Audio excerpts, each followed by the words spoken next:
பையனை பையன்னு கூப்பிடலாம், பையன்னு கூப்பிடலாமா? நம்ம பையனாக இருந்தால் கூட அரசாங்கம் சொல்லுது, இந்திய அரசின் சட்டம் 14 வயதுக்குள் நீ பெற்ற பிள்ளையாக இருந்தால் கூட பள்ளிக்கூடத்துக்கு அனுப்பலைன்னா சட்டப்படியான குற்றம்னு சொல்லுது. நீ புள்ள பெற்ற தான், அதுக்காக உன் புக்கு தான், அதுக்காக என்ன வேணாலும் போட்டுடலாமா? நல்லா இருக்குடா எப்பா சாமி, வெளியில் வந்து என்ன முட்டை கொடுக்குறீங்க, உங்கள் செல்ஃபோனே இப்படின்னா இதுதான் பாசிசம். மத்திய அரசு பாசிசமா? மேபி மத்திய அரசு கூட பாசிசமாக இருக்கலாம், அதை விட கொடுமையால இங்கே இருக்குது. அதனால் அதை பற்றி பேசுவதற்கு தமிழகத்தில் ஒன்றும் பெருசாக யாருக்கும் தகுதி இல்லைன்னு தான் நான் நினைக்கிறேன்.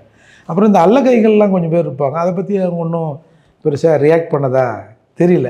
ஏன்னா இவனுங்களே சங்கிலி போட்டு தானே கட்டி வச்சுக்குது. இப்போ பிரதமர் மோடியை வந்து சங்கிலி போட்டு கட்டி வச்சுக்கிறதாக ஆனந்த விகடன் குழுமம் போட்டதுன்னா, ஏய் உன் காலத்தில் 2 சங்கிலி தொங்குது பாரு அப்படின்னு யாராவது கேட்டுருவாங்கன்றதுக்காக கூட இவங்க ஒன்றும் பேசாமல் இருக்கிறாங்க. ஏங்க எம்ஜிஆர் காலத்தில் இதெல்லாம் நடந்ததுங்க.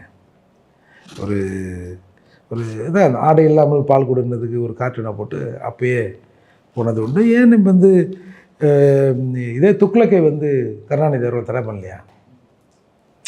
அதெல்லாம் இருக்கத்தான் செய்யும். இவர்களுக்கு என்னவோ திடீர்னு ஜனநாயக குரல் நாங்கள் தாங்க அப்போ நீதிமன்றம் தமிழ்நாடு அரசை பற்றி ஜனநாயகம்னு ஒன்று இருக்குது, மக்கள் உரிமைன்னு ஒன்று இருக்குது, பேச்சு சுதந்திரம்னு ஒன்று, தனிப்பட்ட மனிதனோட பேச்சு சுதந்திரம்னு ஒன்று இருக்குது. அதெல்லாம் உங்களுக்கு தெரியுதா தெரியலையா அப்படின்னு பல வழக்குகளில் நீதிமன்றங்கள் குட்டு வைத்த பிறகும் இவர்கள் பார்வையில் மாற்றமே இல்லை.